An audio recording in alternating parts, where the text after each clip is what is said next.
नमस्कार. आज आपण एका अशा विषयावर बोलणार आहोत जो भारतीय संविधानाचा पाया आहे.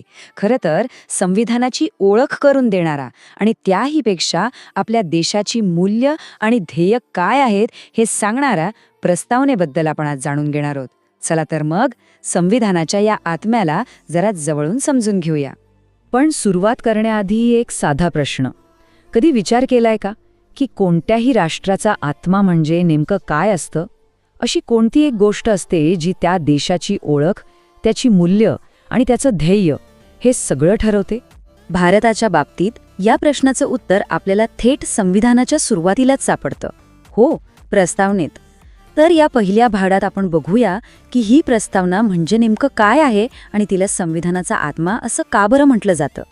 तर प्रस्तावना म्हणजे फक्त एक इंट्रोडक्शन किंवा ओळखपत्र नाहीये. नाही, ती आहे आपल्या पूर्ण संविधानाचा, असं म्हणू शकतो की आत्मा आणि त्यामागचं तत्वज्ञान. म्हणजे बघा, हे शब्द आपल्याला काय सांगतायत की ज्यांनी आपले संविधान लिहिलं त्यांच्या मनात भविष्यातला भारत कसा होता, कोणत्या मूल्यांवर त्यांना हा देश घडवायचा होता, याचं हे एक प्रतिबिंब आहे. प्रस्तावनेची सुरुवातच इतकी दमदार आहे. आम्ही भारताचे लोक या शब्दाने ती सुरू होते आणि त्यानंतर ती भारताचं मूळ स्वरूप काय आहे ते स्पष्ट करते. चला पाहूया हे स्वरूप नेमकं कसं आहे. यातला पहिला आणि सगळ्यात महत्त्वाचा शब्द आहे सार्वभौम. याचा अगदी सरळ अर्थ आहे भारत पूर्णपणे स्वतंत्र आहे.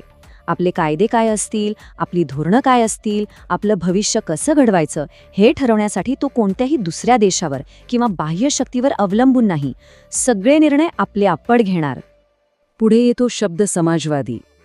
याचा अर्थ असा की देशातली जी संपत्ती आहे तिचं वाटप शक्य तितकं न्याय्य पद्धतीने व्हावं आणि श्रीमंत गरीब यांच्यातली दरी कमी व्हावी हे राज्याचं एक महत्त्वाचं उद्दिष्ट आहे.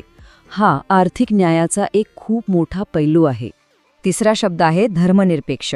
याचा अर्थ भारत सरकारचा असा कोणताही एक अधिकृत धर्म नाहीये. राज्याच्या नजरेत सगळे धर्म समान आहेत.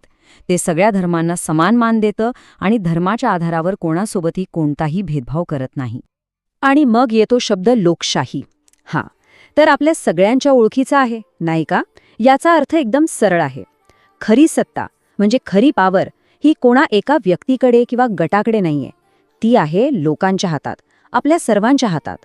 आपणच तर निवडणुकीच्या माध्यमातून आपलं सरकार निवडतो, जे आपल्या वतीने देशाचा कारभार पाहतात. आणि पाचवा शब्द आहे प्रजासत्ताक. याचा अर्थ असा की आपल्या देशाचा जो सर्वोच्च प्रमुख असतो म्हणजे आपले राष्ट्रपती, ते काही वंशपरंपरेने आलेले राजा किंवा राणी नसतात. ते जनतेने निवडलेले एक प्रतिनिधी असतात. हेच बघा ना, प्रजासत्ताक आणि राजेशाही यातला फरक अगदी स्पष्ट दिसतो. जगात आजही आजचे अनेक देश आहेत जिथे राष्ट्रप्रमुख हे वंशपरंपरेने निवडले जातात. पण भारतात तसं नाहीये. आपले राष्ट्रपती निवडणुकीने निवडले जातात आणि हा आपल्या लोकशाहीतला एक खूप महत्त्वाचा आणि मोठा फरक आहे. बरं, भारताशी ओळख स्पष्ट झाल्यानंतर प्रस्तावना पुढे देशातल्या सर्व नागरिकांसाठी काही ध्येय ठरवते. ही ध्येय म्हणजे एक प्रकारे संविधानानं आपल्याला दिलेलं वचन आहे.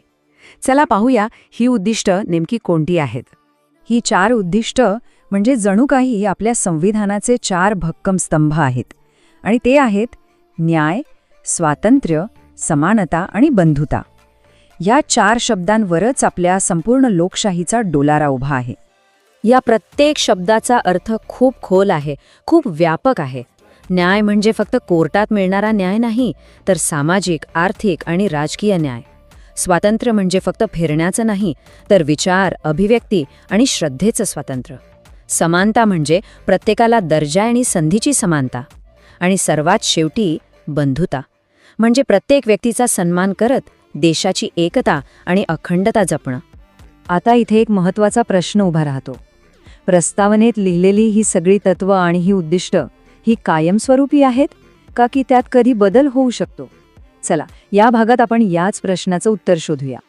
तर प्रश्न हाच आहे की ही जी रूपरेषा आहे ती कायमची दगडावर कोरलेल्या लेखा इतकी पक्की आहे का, की काळानुसार त्यात बदल करण्याची काही सोय आपल्या संविधानाने करून ठेवली आहे? आणि याचं उत्तर आहे हो, प्रस्तावनेमध्ये बदल केला जाऊ शकतो. ती म्हणजे एक जिवंत दस्तऐवज आहे जो गरजेनुसार बदलू शकतो. तो स्थिर नाही. आणि गंमत म्हणजे असा बदल आजपर्यंत फक्त आणि फक्त एकदाच झालेला आहे. हे घडलं 1976 साली. तेव्हा 42वी घटना दुरुस्ती करण्यात आली होती. तो काळ होता देशात आणीबाणीचा एक खूप महत्त्वाचा आणि ऐतिहासिक काळ. या घटना दुरुस्तीने प्रस्तावनेमध्ये 3 नवीन आणि खूप महत्त्वाचे शब्द जोडले गेले. ते म्हणजे समाजवादी, धर्मनिरपेक्ष आणि अखंडता. या शब्दांमुळे आपल्या देशाच्या सामाजिक आणि राजकीय ध्येयांना आणखी स्पष्टता मिळाली. तर मग या सगळ्याचा अर्थ काय? प्रस्तावनेचं आपल्या रोजच्या जगण्यात महत्त्व काय आहे? ती फक्त एक औपचारिक सुरुवात नाहीये, ती एक मार्गदर्शक तत्व आहे, एक गायडिंग प्रिन्सिपल आहे. कसं? तर बघा, प्रस्तावना आपल्याला अख्खं संविधान समजण्यासाठी एका दिशादर्शकासारखी काम करते. जेव्हा कधी कायद्याचा अर्थ लावताना काही अडचण येते ना, तेव्हा सर्वोच्च न्यायालय सुद्धा प्रस्तावनेचा आधार घेतं. आणि सर्वात महत्त्वाचं म्हणजे ती आपल्यासमोर स्पष्ट करते की राज्याचं अंतिम ध्येय काय आहे. थोडक्यात सांगायचं झालं तर प्रस्तावना ही भारतीय राज्यघटनेचा आत्मा आणि मार्गदर्शक तत्व आहे.